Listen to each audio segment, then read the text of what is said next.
Isang larawan na mahigit 500 years nang kinahuhumalingan ng buong mundo.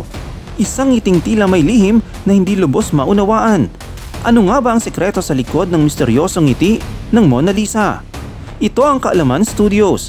Tutuklasin natin ang iba't ibang theories, scientific explorations at mga interpretations tungkol sa pinakasikat at pinakamisteryosong ngiti sa kasaysayan ng sining. Kaya siguraduhin mong tapusin ang video na to dahil baka ang matagal mo ng katanungan tungkol sa Mona Lisa ay masagot na ngayon. Ang Mona Lisa ay isang masterpiece na ipininta ni Leonardo da Vinci noong 1503 hanggang 1506. Isa itong simbolo ng sining ng Renaissance at kinikilala bilang isa sa pinakamahalagang painting sa kasaysayan.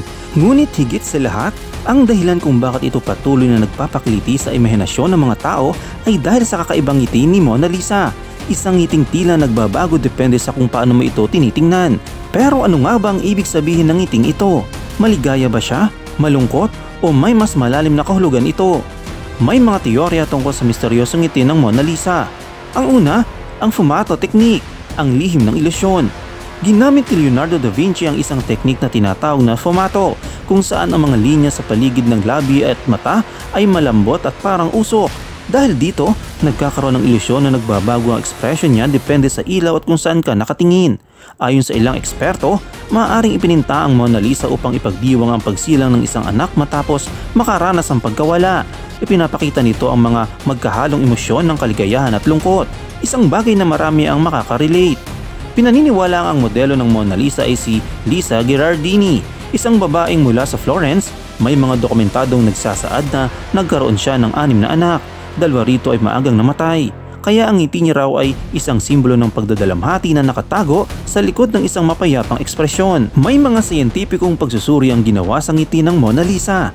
Sa isang pag-aaral sa University of Freiburg, gumamit sila ng emotion recognition software upang suriin ang ngiti ng Mona Lisa. Alam niyo ba ang resulta? 97% ng mga sumali sa eksperimento ang nagsabing masaya ang ngiti ni Mona Lisa. Isa pang pagsusuri ang nagsasabing nagbabago ang ating pagtingin sa kanyang ngiti depende sa kung saan tayo nakatingin sa painting. Kapag nakatutok tayo sa kanyang mga mata, mas lumalabas ang kanyang ngiti.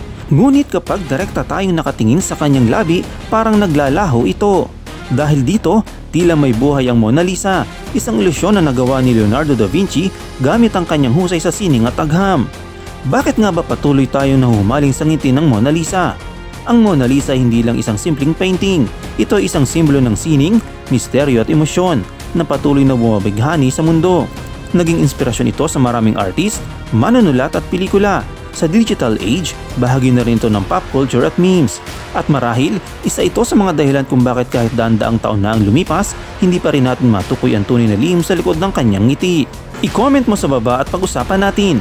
At huwag kalimutang i-like, i-share at mag-comment at subscribe sa ating channel at i-click ang notification bell para maging updated ka sa mga susunod nating mga videos.